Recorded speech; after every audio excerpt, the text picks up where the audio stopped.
और दोस्तों कैसे हो यार सारे। मैं आप सभी को वेलकम करता हूं आप सभी के favourite YouTube channel JR college में दोस्तों, जो कि एक पार्ट है जो यूट्यूब चैनल जेआर ट्यूटोरियल्स का। दोस्तों मेरा नाम है गौरव मुंद्रा और मैं 11th के बच्चों को कॉमर्स पढ़ाता हूं, जो भी मेरे से भाई एसपी और ओसीएम पढ़ते हैं। और दोस्तों आज का ये लेक्चर में लेके आया हूं मेरे प्यारे 12th के बच्चे और जो एसपी के स्टूडेंट्स हैं वो सभी के लिए। उसमें भी दोस्तों लेसन नंबर 3 चल रहा है, इशू ऑफ शेयर्स चल रहा है, और उसमें भी लेक्चर नंबर 6 चल रहा है। तो मेरे प्यारे दोस्त फर्स्ट से फिफ्थ पहले कंप्लीट करना और उसके बाद ही आपको इस पे आना है, वरना आपका डब्बा गुल हो जाएगा। सीधी सी बात है ना, क्योंकि आप समझ नहीं पाओगे क्या चल रहा है। और मैं आपको बता दूं दोस्तों, ये जो लेक्चर है ना पूरी तरह से एक टॉपिक है जो हम कंटिन्यू करने वाले, जो हमने दोस्तों लेक्चर नंबर 5 में स्टॉप किया था। तो प्लीज पहले लेक्चर नंबर 5 देखना, 4 3 2 1 मतलब सीक्वेंस में देखना, ऐसा नहीं कि पीछे से देख रहा है बच्चा। ठीक है, चलिए दोस्तों, और कैसे हो यार आप सभी। आप ये बताओ यार पहले, मजा आ रहा है जितना भी अपन ने लेक्चर नंबर 5 तक पढ़ा है? मजा आ रहा है दोस्तों? मेरी बात समझो यार आप, मैं आपको ये बोलना चाहूंगा ना कि ये जो लेसन है lesson number 2 and lesson number 3, ये दोस्तों चैलेंजिंग लेसन है, क्योंकि बच्चा इसके बारे में पहली पहली बारी सीखता है। और कुछ चीज पहली बार अपन देखते हैं तो एक बारी में तुरंत से नहीं आ जाता, या फर्स्ट टाइम में ही आपको सब कुछ समझ में आ जाए ऐसा जरूरी नहीं है।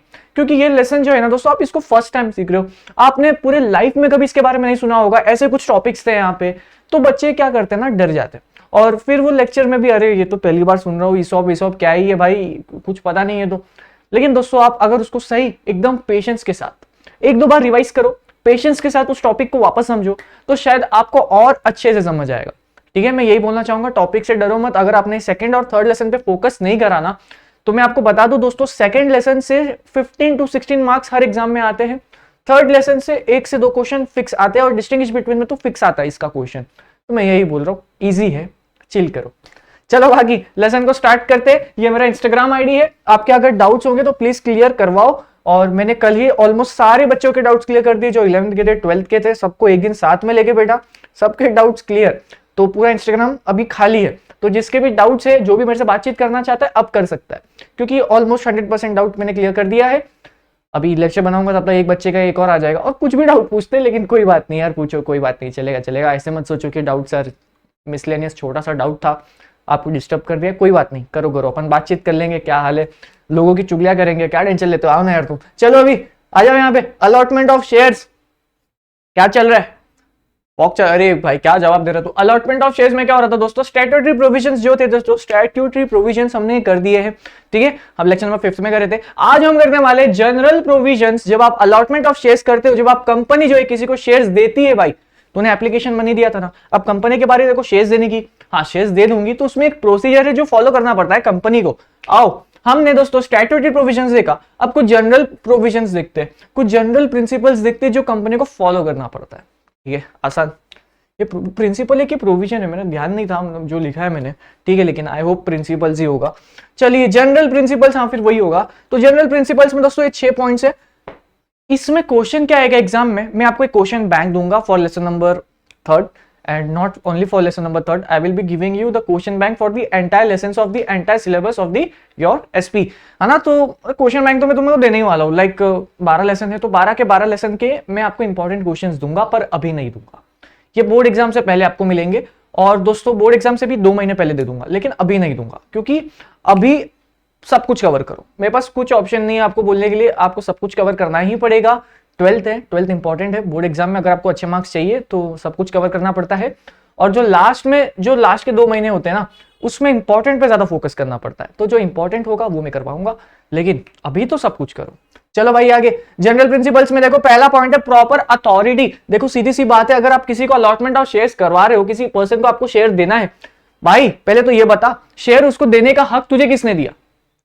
तो उसको शेयर दे रहा है। अब ऐसे तो मैं आपको पता है क्या दोस्तों, मैं ना रिलायंस का मेरे पास शेयर्स है, मैं आ जाते को रिलायंस का शेयर चाहिए ना, उधर का जो वॉचमैन है ना वो मेरा दोस्त है भाई, बचपन का दोस्त है मेरा। रिलायंस का जो कंपनी है उधर का जो वॉचमैन है ना, बचपन का दोस्त, तुम्हारे भाई का चड्डी बड्डी है। मैं उसको बोलूंगा सुनना भाई मेरे को थोड़े 500 शेयर्स देना कंपनी के, तो मुझे दे देगा, क्योंकि रिलायंस का जो वॉचमैन है वो मेरा चड्डी बड्डी एकदम खास आदमी है मेरा। ठीक है, तो ऐसे मैं कर सकता हूँ। क्या वॉचमैन के पास दोस्तों प्रॉपर अथॉरिटी है, मेरे को वो आकर शेयर्स देगा और वो शेयर्स मैं आपको दे दूंगा? क्या ऐसा हो सकता है क्या? बच्चा कह रहा है सर काश ऐसा होता, पर अनफॉर्चुनेटली उसके पास वो राइट्स नहीं है, उसके पास वो अथॉरिटी नहीं है, उसके पास वो रेस्पॉन्सिबिलिटी नहीं दी गई है। रेस्पॉन्सिबिलिटी किसको दी जाती है? बोर्ड ऑफ डायरेक्टर्स को, जो एक प्रॉपर कमिटी होती है, उनका काम होता है कि अलॉटमेंट ऑफ शेयर्स का ध्यान रखता। ठीक है, कोई भी एरा गैरा आदमी कंपनी में जो काम करता है शेयर्स नहीं दे सकता। एक प्रॉपर पर्सन, एक प्रॉपर टीम, जो बोर्ड ऑफ डायरेक्टर्स ही होते हैं, उनके पास ही हक होता है। चलिए, allotment must be against application only. अरे यार, उस बच्चे ने अप्लाई ही नहीं करा, उसको शेयर ही नहीं चाहिए, तुम जबरदस्ती उसको शेयर दे रहे हो, ये क्या बात हो गई? अरे उसको चाहिए ही नहीं, उसने अप्लाई ही नहीं करा। कभी आपने देखा होगा ना ऐसा दोस्तों, आप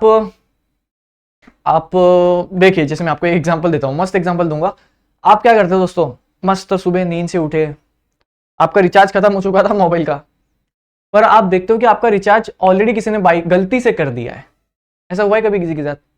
मेरे दोस्त ने ना गलती से किसी का पूरे 600 रुपए का रिचार्ज किया था। मतलब भाई तुझे करना था तो मेरा ही कर देता यार, है ना। तो मैं आपको क्या बता रहा हूँ, अब उसने गलती से किसी और का रिचार्ज कर दिया। अब उसको कॉल करता है कि भाई सुनो ना, मैंने आपका गलती से 600 रुपए का रिचार्ज कर दिया है, तो आप मुझे जीपे कर दो उतना। जिसने गलती से रिचार्ज हो गया था वो बंदा पता है क्या बोलता है, मैंने तुझे बोला था करने 600 रुपए का रिचार्ज। हाँ भाई, मेरा तो सिम बंद है, मेरे को चाहिए ही नहीं 600, मेरे को चाहिए नहीं रिचार्ज। तो उसने पेमेंट ही नहीं करा 600 रुपए का। अब यहाँ पे क्या हुआ ना, उसने मांगी, तुमने कर दिया, अब वो तुम्हारी गलती है ना। तो ये क्या है दोस्तों, allotment must be against application only. जिस पर्सन ने अप्लाई किया उसको ही मिलना चाहिए, और जो एप्लीकेशन है आपको वो रिटर्न में अप्लाई करना है। और ये जो एग्जांपल है ना, अभी वो गलती से रिचार्ज हो गया, ये सच में हुआ था भाई। मैं क्या बता रहा हूँ आपको, हम लोग बहुत छोटे थे तभी। मैं 11 मैं खुद 11-12 में था, तभी की बात है। तो और भी कुछ हुआ था, लेकिन अभी ऐसे बीप बीप हो जाएगा वो, है ना। तो यहाँ पे रीजनेबल टाइम, आपको जो भी अलॉटमेंट है दोस्तों 60 दिनों के अंदर फटाफट, जिसने भी अप्लाई किया था, जैसे ही सारे फॉर्मेलिटीज कंप्लीट हो जाती है, आपको उसके अकाउंट में, उसके डीमैट अकाउंट में उतने शेयर्स दिख जाने चाहिए। ठीक है, अब छोटे छोटे टॉपिक्स है, ये इतना इंपॉर्टेंट नहीं है, बट हमें इसको करना है। इसके जो हेड पॉइंट्स है ना, उसको प्लीज आप याद रखना, और थोड़ी सी मेहनत करनी पड़ेगी भाई, हेड पॉइंट्स को याद करने में मेहनत करनी पड़ेगी। एब्सोल्यूट एंड अनकंडीशनल अलॉटमेंट, यार जैसे प्रोस्पेक्टस में बोला था वैसे ही। अरे सोचो ना यार, मेरी शादी का मैंने आपको दोस्तों इनविटेशन कार्ड दिया, मैंने आपको बोला मेरी शादी जो है ताजमहल में होने वाली है, लेकिन आप सब आ गए, मेरे प्यारे बच्चे, हाँ सारे आ गए कि सर की ताजमहल में शादी है। क्या बात है भाई, पैसा हो तो सर जैसा हो, वरना ना हो। और ताजमहल पता है क्या, मैं जहां रहता हूँ ना, वहां पे एक छोटा सा घर है, एक उसका भी नाम ताजमहल है।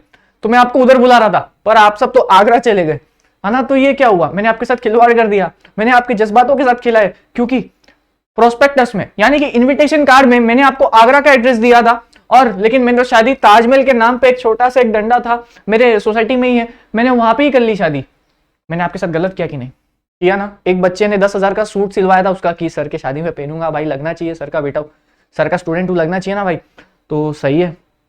लेकिन उसके साथ गलत हुआ कि नहीं, गलत हुआ ना। तो ये क्या है, एब्सोल्यूट एंड अनकंडीशनल अलॉटमेंट। जैसे कंपनी के प्रोस्पेक्टस में लिखा रहता है, आपको उस हिसाब से अलॉटमेंट करनी है। अगर कंपनी ने बोला है हम आपको 30 दिन के अंदर आपके डीमैट अकाउंट में आपके शेयर्स दिखा देंगे आपको, तो कंपनी को 30 दिन के अंदर दिखाना है, क्योंकि कंपनी यहाँ पे वादा किया था अपने प्रोस्पेक्टस में, तो वादा से पीछे हटना नहीं है। ठीक है, चलिए कम्युनिकेशन। अब जिसको भी आप अलॉटमेंट करने वाले हो, उसको मेल, उसको इलेक्ट्रॉनिक वे में या ऑफलाइन वे में उसको कुरियर करके बताओ कि भाई हम आपको हमारे कंपनी का शेयर होल्डर बनाने को तैयार है, आपको अलॉटमेंट ऑफ शेयर्स आपको विद इन 60 डेज हो जाएगा।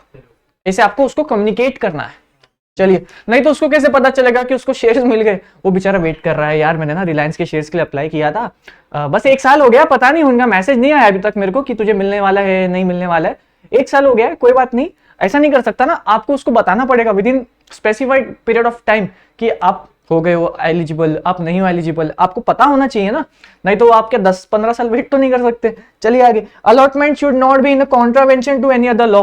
देखो यार दोस्तों, आप जब अलॉटमेंट करते हो ना शेयर्स, तो आपको किसी और लॉ की प्रोविजंस को ब्रीच नहीं करना है, किसी और लॉ के प्रोविजंस को नहीं तोड़ना है। ठीक है, जैसे कि आप शेयर्स जो है ना दोस्तों, किसी माइनर को अलॉट नहीं कर सकते। अब माइनर यानी कि एक ऐसा इंसान जो दोस्तों 18 साल से कम का है, लाइक 17, 16, 15 जो भी है ना, तो ऐसे लोगों को माइनर कहते हैं। तो आप ऐसे लोगों को शेयर्स अलॉट नहीं कर सकते। कभी किसी ने सोचा है क्या कि सर माइनर को क्यों अलॉट नहीं कर सकते? क्योंकि इंडियन कॉन्ट्रैक्ट एक्ट 1872 माइनर्स के साथ कॉन्ट्रैक्ट करने को मना करता है। ठीक है, ये रीजन है। और जब आप शेयर अलॉट करते हो तो आपने माइनर के साथ कॉन्ट्रैक्ट किया ना, तो आप कर ही नहीं सकते, वो इनवैलिड कॉन्ट्रैक्ट मान लिया जाएगा। वॉइड एब initio, invalid from the beginning. ठीक है, ये वॉइड एब इनिशियो ये लैटिन वर्ड है और ये लॉ की लैंग्वेज है। वॉइड एब इनिशियो यानी कि इनवैलिड फ्रॉम द बिगनिंग। अगर आप ऐसा कुछ काम करते हो, सब मान लिया जाएगा कि आपने शुरुआत से ही ये सब कुछ किया है, ये आपकी गलती है, क्योंकि ये वॉइड एब इनिशियो है। और अगर आप कॉन्ट्रैक्ट करते हो किसी माइनर के साथ, वो वॉइड एब इनिशियो है, यानी कि इनवैलिड फ्रॉम द बिगनिंग। तो ये समझ आता है तो ठीक है। नहीं तो आप जब सीए करेगा, कोई सीएस करेगा, एलएलबी सीखेगा, एमबीए सीखेगा, तो उसमें कॉन्ट्रैक्ट एक्ट हर सिलेबस में है, कॉन्ट्रैक्ट एक्ट बहुत इंपॉर्टेंट है। आपको बैफ करोगे, बीकॉम करोगे, आप बीएमएस करोगे, बीबीए करोगे, तो उसमें अगर आपको होगा एक सब्जेक्ट होगा लॉ करके, तो उसमें बिजनेस लॉ होता है और बिजनेस लॉ में सबसे पहले आपको कॉन्ट्रैक्ट एक्ट ही सिखाएंगे, तो उसमें आपको वर्ड एब इनिशियो दिख जाएगा। ठीक है, तुम्हें देखो इतना फ्यूचर का अभी से बता रहा हूँ, तुम्हें पूरे यूट्यूब पे कोई नहीं दिखेगा। मैंने देखे भाई, बहुत टीचर्स के लेक्चर देखे, मुझे तो पर्सनली मजा नहीं आया। अब ऐसे मैं खुद की तारीफ नहीं करना चाहता, बट ठीक है, मतलब कोई टीचर ऐसा खराब नहीं होता, हर टीचर अपनी मेहनत कर रहा है, बट मुझे नहीं समझ आया, तो मुझे नहीं समझ आया, इसलिए मैं ऐसे कह रहा हूँ, मुझे नहीं समझ आया। बाकी मेहनत तो आया, वो भी कर रहे हैं, मैं भी कर रहा हूँ, मेरे से ज़्यादा वो कर रहा है एक्चुअली। चलिए, procedure for allotment of shares, another time pass वाला टॉपिक है, बट करना तो आपको पड़ेगा। अगर ये आ गया तो फिर क्या करोगे? अब इस प्रोसीजर को याद मत करो, इस प्रोसीजर को समझ के चलो। आपके दिमाग में वो प्रोसेस समझ आ जाना चाहिए कि पहले एप्लीकेंट जो होता है, जो इंटरेस्टेड होता है, वो कंपनी में एप्लीकेशन भेजता है, लेकिन उससे भी पहले कंपनी पहले ये डिसाइड करती है ना कि उनको शेयर्स अलॉटमेंट करनी है। पहले कंपनी खुद ही डिसाइड करेगी, उसके बाद लोगों को इन्वाइट करने का मौका मिलेगा, उसके बाद कंपनी उनको देगी, है ना। ये प्रोसेस होती है कभी भी। आओ देखे तो appointment of allotment committee. Allotment committee यानी कि एक बोर्ड ऑफ डायरेक्टर्स की पूरी टीम होती है जो इस पूरे अलॉटमेंट प्रोसीजर का ध्यान रखती है। ठीक है, चलो, उनको एक मतलब पूरा अथॉरिटी दे दिया गया है। फिर ये लोग क्या करते हैं ना, बोर्ड मीटिंग होल्ड करते हैं और फिर उसमें क्या करते हैं कि हम किस बेसिस पे अलॉटमेंट करेंगे।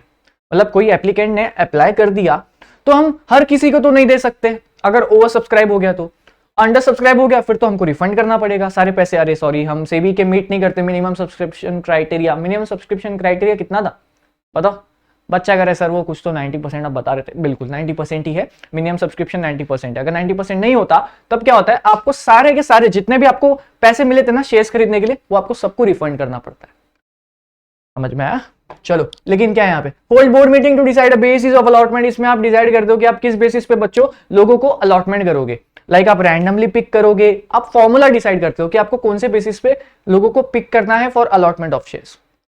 उसके बाद आप जैसे आपने कोई डिसीजन पे आ गए आप, उसके बाद आप क्या करते हो ना, पास करते हो बोर्ड रेजोल्यूशन कि हाँ चलो हम ये वाले फॉर्मूला लेके सभी जिसने भी अप्लाई किया है सभी को अलॉटमेंट कर देंगे।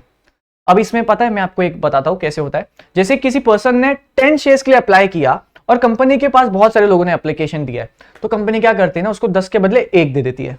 यही होता है रियल लाइफ में। ठीक है, यही चलता है। और किसी किसी को मिलता ही नहीं है, तो वो रैंडम सिलेक्शन पे होता है, रैंडम बेसिस पे होता है। और किसी ने 10 के लिए अप्लाई किया तो भाई 10 तो नहीं दे सकते, 1 ही देंगे, क्योंकि हमें बहुत सारे लोगों को देना है, तो सबको 10 के बदले 1 देते हैं। किसी ने 6 अप्लाई किया उसको 1 देते हैं, किसी ने 100 अप्लाई किया उसको 1 भी नहीं मिलता, होता है भाई ऐसा। ठीक है, चलो, फिर होता है कलेक्शन ऑफ अलॉटमेंट मनी। जैसे ही कंपनी ने डिसाइड कर लिया हमें किस किस को देना है शेयर्स, और उनसे पैसे कलेक्ट करने पड़ेंगे ना, फिर शेयर फ्री में तो नहीं देंगे, तो एप्लीकेशन अपना collection of allotment money, application money जो आती है मिनिमम 25% वाली, देखा याद आ रहा है कि नहीं? याद करो, सेबी 25%, अगर अनलिस्टेड पब्लिक कंपनी होगी जो फर्स्ट टाइम लिस्ट होना चाहती है तो उससे आपको एप्लीकेशन मनी मिनिमम 25% लेना होता है। ये हमने दोस्तों कब सीखा था? ये लेक्चर नंबर 6 चल रहा है ना, 6 है ना भाई? हमने लेक्चर नंबर 4 या 5 में सीखा था, ये तो 5 में ही सीखा था, तो इसलिए मैं कह रहा हूं प्लीज डायरेक्ट इस लेक्चर पे नहीं आना। हमने दोस्तों स्टैट्यूटरी प्रोविजन में सीखा था। इस तरह से आपको भी याद होना चाहिए। एक बार कंसेप्ट समझो, कंसेप्ट समझ आता है तो फिर शायद आप हेड पॉइंट्स को याद करने की भी जरूरत नहीं है, आप इसको अपने मन से लिख सकते हो, कोई प्रॉब्लम नहीं है भाई, कोई प्रॉब्लम नहीं है। ऐसा नहीं है कि हेड पॉइंट्स आपको एज इट इज लिख कर आना एग्जाम में, नहीं भाई कोई दिक्कत नहीं है। आप appointment of allotment committee, responsibility वहां पे लिख दो, अथॉरिटी लिख दो, फिर hold board meeting for deciding basis of allotment. ठीक है, फिर उसके बाद pass the required resolution. Third point pass board resolution for allotment था, यहाँ पे मैंने यहाँ पे लिख दिया पास रिक्वायर्ड रेजोल्यूशन, और उसको मैंने एक्सप्लेनेशन में पता है क्या लिख दिया, द बोर्ड ऑफ डायरेक्टर्स और the allotment committee are required to pass the board resolution. Head point को ही एक्सप्लेनेशन कर दिया मैंने, समझा? आपको इस तरह से खेलना है, आपको इस तरह से एसपी में खेलना है, ओसीएम में खेलना है, इकोनॉमिक्स में खेलना है, क्योंकि आप 12th के बच्चे कैसा है ना, आप हर चीज याद नहीं कर सकते, तो आप शब्दों के साथ खेलो, खुद के शब्द बनाओ। जैसे अभी मैंने आपको बैठे बैठे थर्ड पॉइंट की एक्सप्लेनेशन दे दी और थर्ड पॉइंट का हेड पॉइंट भी बदल दिया, पास द रिक्वायर्ड रेजोल्यूशन, चलेगा, कोई प्रॉब्लम नहीं है। ठीक है, चलो, कलेक्शन ऑफ अलॉटमेंट मनी। फिर कंपनी क्या करती है, अलॉटमेंट मनी को कलेक्ट करती है, और उसके बाद दोस्तों arrangement relating to the letters of renunciation. अब रिनंसिएशन क्या होता है भाई, ये किस चिड़िया का नाम है? तो रिनंसिएशन यानी कि गिव अप कर देना। जैसे आपको वो शेयर्स खरीदने का मौका मिल गया, अब जैसे कंपनी ने आपको वो शेयर्स दे दिए कि हाँ भाई तू ही वो हकदार है, तो आप क्या बोलते हो अभी, अरे कंपनी सुनो ना यार, मेरा मन उतर गया है, मैं आपकी कंपनी का शेयर होल्डर नहीं बनना चाहता, मैं अपने राइट को जो आपने मुझे शेयर्स दिए ना, मैं इसको रिनाउंस करना चाहता हूँ, यानी कि मैं गिव अप करना चाहता हूँ। समझ में आया? नहीं चाहिए मेरे को तेरे शेयर, निकल यहाँ से। इसको बोलते रिनाउंसिएशन, गिव अप करना। तो इसमें अगर कोई शेयर होल्डर गिव अप करता है, वो शेयर्स खरीदने को अब इंटरेस्टेड नहीं है, उसने पहले पैसे दिए थे पर वो अब इंटरेस्टेड नहीं है, तो उसको दोस्तों रिनाउंसिएशन लेटर जो है कंपनी को देना पड़ता है। समझ में आया? अगर आप रिनाउंसिएशन ये वर्ड समझ जाते हो तो ये पॉइंट आप खुद से भी लिख सकते हो और खुद से भी समझ जाओगे। फिर क्या है भाई, arrangement relating to splitting of allotment of letters. वही है भाई, तुमको सारी अरेंजमेंट्स करनी है कि तुम्हें सारे लेटर्स अच्छे से मिल रहे कि नहीं, तुमने सारे लेटर्स को चेक किया कि नहीं। और ये चेकिंग, रिनाउंसिएशन, ये सब कौन देखता है दोस्तों? ये सब देखते हैं बोर्ड ऑफ डायरेक्टर्स या फिर अलॉटमेंट कमेटी। अलॉटमेंट कमेटी में ही बोर्ड ऑफ डायरेक्टर्स ही बैठते हैं, लेकिन बोर्ड ऑफ डायरेक्टर्स बोलने से अच्छा उनको अलॉटमेंट कमेटी बोल दिया। अलॉटमेंट कमेटी का पूरा काम होता है कि सारे अलॉटमेंट के चीजों को कैसे देखना है। अब ऑब्वियस सा बात है, उसमें जो टीम होती है अलॉटमेंट कमेटी में, जितने भी लोग होते हैं वो या तो बोर्ड ऑफ डायरेक्टर्स, या तो क्या होता है, बोर्ड ऑफ डायरेक्टर्स ही होते हैं और कंपनी सेक्रेटरी बैठता है। ठीक है, चलो फिर क्या, फाइल रिटर्न ऑफ अलॉटमेंट। आपको भाई रिटर्न ऑफ अलॉटमेंट फाइल करनी होती है। किसको फाइल करनी होती है? कंपनी को फाइल करनी होती है 30 दिन के अंदर कि हेलो आरओसी से भी हमने जो शेयर्स अलॉटमेंट हुआ था, जो हमने लोगों को शेयर्स दिया था, हमने उस सबको दे दिया है, उन सभी के पैसे हमारे पास आ चुके हैं, ये उसका सारा प्रूफ, ये उसका सारा डिटेल्स एंड सब कुछ, कम्युनिकेशन जितनी भी हुई थी हमारी, रिनाउंसिएशन कितने लोगों ने किया उसका डिटेल, और हमसे कितना गलतियां हो गई उस सभी का एक पूरा नोट आपको फाइल करना पड़ता है। कितने दिनों के अंदर? 30 दिनों के अंदर। कौन फाइल करता है? Company secretary. चलिए, proper register of members and issue share certificate. दोस्तों अब आपको ना क्या करना है, रजिस्टर ऑफ मेंबर बनाना है और रजिस्टर ऑफ शेयर होल्डर्स बनाना है। उस शेयर होल्डर के रजिस्टर में आप लिखोगे किस किस को हमने शेयर अलॉट किया, कितने शेयर्स अलॉट किए, उसका नाम, उसका एड्रेस, सब कुछ। अब दोस्तों मुझे एक बात बताओ, मैंने आपको शेयर अलॉट किया है, इसका आपके पास कोई प्रूफ होना चाहिए कि नहीं होना चाहिए? बच्चा कह रहा सर होना चाहिए, इसकी क्या गारंटी? अब ऐसे तो सर रहा चलता इंसान बोल दे मेरे पास एक कौन सी एक कंपनी का नाम ले लो, बच्चा कह रहा सर एमआरएफ, ठीक है मेरे पास एमआरएफ के 1000 शेयर्स है, क्या प्रूफ है? मैं कैसे मान लूं? तूने बोल दिया ठीक है अच्छी बात है, तू मेरा दोस्त इसलिए मैं मान लेता हूं, लेकिन दोस्त उसका एक प्रूफ तो दिखाते हैं कि तेरे पास 1000 शेयर्स है। फिर आप प्रूफ दिखाओगे, कैसे दिखाओगे? बच्चा कह रहा है सर मैं उसको अपना एप्लीकेशन खोल के पोर्टफोलियो दिखाऊंगा, लेकिन सर ऐसे किसी को पोर्टफोलियो नहीं दिखाना चाहिए अपना, क्योंकि मेरा पोर्टफोलियो है, मैं अपना प्रॉफिट कमा रहा हूँ, कहीं आगे जाके उसको भी लॉस हो गया आपका पोर्टफोलियो देख के, तो वो आपका कॉलर पकड़ेगा आकर, आपको गाली देगा, अरे तेरे वजह से मैंने शेयर में पैसे डाले थे, है ना। शेयर मार्केट क्या है भाई, मार्केट रिस्क पे डिपेंड करता है, ठीक है। अब आप क्या करोगे इस केस में? बच्चा कह रहे सर एक ऐसा कुछ पेपर होना चाहिए जिसमें लिखा हो कि आप इस कंपनी के मालिक हो, आपने इस शेयर्स का, कंपनी का शेयर्स लिए हुए। तो यही आपकी बात हमने सुनी थी और मैंने आपको 11th में भी बताया था। अब 12th में भी एक छोटा सा एक इंट्रोडक्शन है, इसका इंट्रोडक्शन नहीं है, काइंड ऑफ वापस रिवाइज करवा रहा है आपको। कंपनी क्या करती है दोस्तों, अगर आप कंपनी के शेयर्स खरीदते हो तो कंपनी आपको शेयर सर्टिफिकेट देती है, और ये share certificate as a proof काम करता है। क्योंकि देखो यार, आप दोस्तों, मेरा कपड़े का स्टॉल था, आप मेरे पास आए, स्टॉल बोल रहा हूँ, शॉप था, बड़ी अपनी एकदम ऐसा मॉल वाले भाई, ठीक है, खुद का अपना पूरा जेआर मॉल, उसमें मैं ओनर हूँ, किधर तो ओनर बन जाता हूँ ना, ठीक है, उसमें तुम्हारा भाई ओनर। उसमें क्या हो रहा है जेआर कंपनी में, जेआर कंपनी के मॉल में, कि आप आए, मेरी शादी थी, है ना, मेरी शादी थी, इसमें आपको अटेंड करना था, तो आपने मेरे से बहुत सारे ब्लेजर्स खरीदे, फिर लड़कियों ने गाउन खरीदी, लहंगा खरीदा, जो भी उनको पहनना था ना, और भी कुछ होता है पता नहीं भाई, तो आपने सब कुछ खरीदा। अब आपके पास कुछ प्रूफ होना चाहिए ना कि आप उसके ओनर हो, मतलब आपको बदले में कुछ मिलना चाहिए ना कि आपने सच में परचेस किया है और आप इस चीज के प्रोडक्ट हो। पता चला कल मैंने आपसे 10,000 रुपए लिए और मैंने आपसे वो कपड़ा भी ले लिया, और फिर मैं आपको बोलूंगा तेरे पास क्या गारंटी है कि ये कपड़ा तेरा ही है, तूने खरीद लिया मुझसे, इसका कुछ प्रूफ होगा ना तेरे पास। इस केस में आप क्या करोगे भाई? सीधी बात है, बिल मांगोगे, बिल बोलोगे जनरेट करने को, है ना। तो ये बिल एज अ प्रूफ काम करता है। ऐसा ही दोस्तों शेयर सर्टिफिकेट भी एज अ प्रूफ काम करता है कि आप उस कंपनी के परचेजर हो, आपने उस कंपनी में कुछ खरीदा है, आपने उस कंपनी में कुछ पार्ट लिया है। अब यहाँ पे जब आप शेयर्स खरीदते हो तब आप एज अ ओनर पार्ट लेते हो। एंड आई होप आपको समझ में आया क्या बोलना चाहता था। जबरदस्ती इतना ड्रैग किया, लेकिन ठीक है, कर चलते, थोड़ा सा इंटरेस्टिंग होना चाहिए इस लेक्चर को, है ना। टॉपिक समझ में आना चाहिए, टॉपिक एग्जाम में आप खुद से लिख सको, मैं इतना आपको समझाने की पूरी कोशिश करता हूँ। कमेंट सेक्शन में बताना कैसे, मजा आ रहा है कि नहीं, मेरा तरीका अच्छा है कि नहीं, प्लीज, तो मजा आएगा थोड़ा। वरना यार दोस्तों देखो यार, मैं ये बोल के चले जाऊंगा, बता दूंगा, उसमें कोई सेंस नहीं बनता है उस चीज का। उस फिर अगर वैसे ही करना है तो फिर आप दोस्तों दूसरी टीचर्स को रेफर कर लो, मेरा वैसा तरीका नहीं है, ठीक है। चलो, शेयर सर्टिफिकेट क्या है? ये कंपनी इशू करती है। ये क्यों हेल्प करता है? ये as a evidence of ownership, prima facie कि प्राइमा फेसी यानी मान लिया जाएगा भाई तू ही ओनर है। अगर तेरे पास ये पेपर है तो मान लिया जाएगा तू ही ओनर है। जैसे दोस्तों मेरे पास ये जेआर ट्यूटोरियल्स का कपड़ा है, ठीक है। अब ये जो दोस्तों यूनिफॉर्म है हमारा, एक काइंड ऑफ यूनिफॉर्म, एक काइंड ऑफ जर्सी। अब ये जो है ना, ये सिर्फ और सिर्फ जेआर ट्यूटोरियल्स के टीचर्स के पास, और टीचर्स के पास यानी कि हमारे ऑफिस में ही एक सेक्शन बना है। जैसे राहुल सर, नौशाद सर, अभिषेक सर, ये साइंस के टीचर्स हैं, और राहुल सर हमारे अपने फाउंडर, और यहाँ पे गौरव सर, यहाँ पे जो अलग अलग मैम्स के, तो उन सभी का एक सेक्शन है। और वो हम क्या करते, आते, कपड़ा निकालते, चेंज करते और तैयार हो जाते हैं लेक्चर लेने के लिए, ऐसा होता है। अब यहाँ पे क्या है ना दोस्तों, ये प्राइमा फेसी, अगर ये मेरा कपड़ा मेरे सेक्शन पे रखा है तो मान लिया जाएगा मेरा ही है ना। ऐसे ही दोस्तों शेयर सर्टिफिकेट काम करता है। अगर ये शेयर सर्टिफिकेट आपके पास है ना तो ये मान लिया जाएगा भाई तेरा ही है, उस कंपनी का owner. Share certificate has to be issued under common seal. Company क्या करती है ना, एक शेयर सर्टिफिकेट होता है, एक पेपर की तरह होता है। पेपर में क्या करते हैं ना, कंपनी अपना स्टैंप मारती है। स्टैंप को अपन लैंग्वेज में स्टैंप बोलते हैं, लेकिन कंपनी की लैंग्वेज में उसको कॉमन सील बोलते हैं।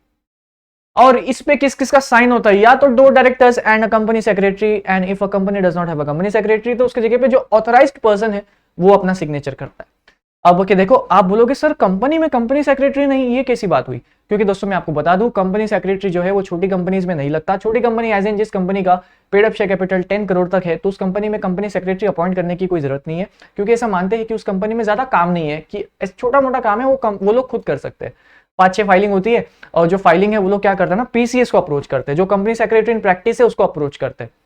और जॉब के लिए किसी कंपनी के सेक्रेटरी को नहीं रखते, और कोई कंपनी सेक्रेटरी वहाँ काम भी नहीं करना चाहता, क्योंकि सैलरी नहीं मिलेगी। छोटी कंपनी क्या दे देगी हमें, तो कंपनी सेक्रेटरी जो है बड़े कंपनीज में लगते हैं। बड़े कंपनी एज इन जिसका paid up share capital 10 crore से ज्यादा, और paid up share capital I hope आपको पता है ना। इसके लिए मैंने पेड अप शेयर कैपिटल पे थोड़ा समय लगाया था, और पेड अप शेयर कैपिटल लगे, जिसको याद नहीं है अपने आप को पहले तो इसे पीछे टापली मारो, क्योंकि लेक्चर नंबर 1 में, लेक्चर नंबर 3 के हमने सीखा था। चलिए आगे। अब दोस्तों ये शेयर सर्टिफिकेट पे क्या लिखा होता है, मैं आपको क्या बता रहा हूं। मेरे एग्जाम में ये क्वेश्चन आया था जब मैं टर्म के एग्जाम दे रहा था। मैं जब 12th में था, टर्म के एग्जाम्स, टर्मिनल, फर्स्ट टर्म जो भी होता है, शेयर सर्टिफिकेट क्या पता है क्या पूछा मेरे मैम लोग ने, कंटेंट ऑफ शेयर सर्टिफिकेट। ये क्वेश्चन लग रहा है आसान है, बहुत ही ज्यादा आसान है, और लोग स्किप करके जाते, आप प्लीज स्किप नहीं करना। शेयर सर्टिफिकेट, अब ये क्वेश्चन अगर एग्जाम में आ जाता है, आप क्या करोगे, पहले आपको शेयर सर्टिफिकेट लिखना है, और शेयर सर्टिफिकेट का इंट्रोडक्शन आप बहुत फेंक कर लिख सकते हो कि शेयर सर्टिफिकेट शेयर होल्डर को मिलता है, शेयर होल्डर कौन होता है वो लिख दिया, शेयर क्या होता है वो लिख दिया, ऐसा पॉइंट बढ़ाओ। उसके बाद कंटेंट ऑफ शेयर सर्टिफिकेट, भाई 5 मार्क का क्वेश्चन है, 5 के 5 मिलेगा। अरे कंटेंट तो बता दूं, क्या लिखा रहता है, नेम ऑफ कंपनी, कंपनी का वो नंबर CIN, ठीक है। उसके बाद रजिस्टर्ड ऑफिस कहाँ पे, भाई कंपनी, फिर फोलियो नंबर, फिर शेयर सर्टिफिकेट का नंबर। शेयर सर्टिफिकेट हर एक जब देते हैं तो किसी को फर्स्ट मिलता होगा, सेकंड, थर्ड, ऐसे हजारों रोल नंबर काइंड ऑफ, उसका भी शेयर सर्टिफिकेट का नंबर होता है। इस नंबर को, शेयर सर्टिफिकेट नंबर को अगर आप सर्च करते हो ना पर्टिकुलर साइट, पर्टिकुलर्स पे, तो आपको आपका नाम दिखता हुआ आएगा। तो ऐसे आप क्या करते हो ना, ओनरशिप चेक कर सकते हो कि आप सच में शेयर सर्टिफिकेट के ओनर हो, या कोई फेक क्रिएटेड तो नहीं है, फॉर्ज डॉक्यूमेंट तो नहीं है कोई, है ना। तो वही है, नेम ऑफ मेंबर, जिसने अप्लाई किया उसका नाम क्या है भाई।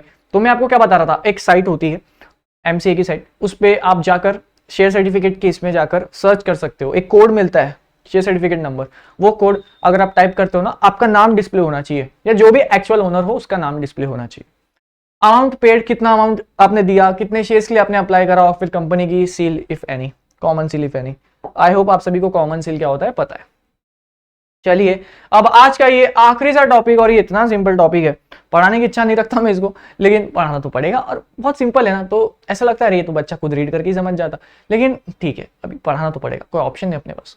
डुप्लीकेट शेयर सर्टिफिकेट, देखो यार बाई चांस कभी तुमसे तुम्हारा शेयर सर्टिफिकेट जल जाए, कभी बाई चांस तुम्हारा शेयर सर्टिफिकेट तुमसे खो जाए, कभी बाई चांस तुम्हारा शेयर सर्टिफिकेट हैक हो जाए, है ना, मतलब गौरव मुंद्रा की जगह सौरव जोशी हो जाए, तो फिर बताओ गलत हुआ कि नहीं मेरे साथ।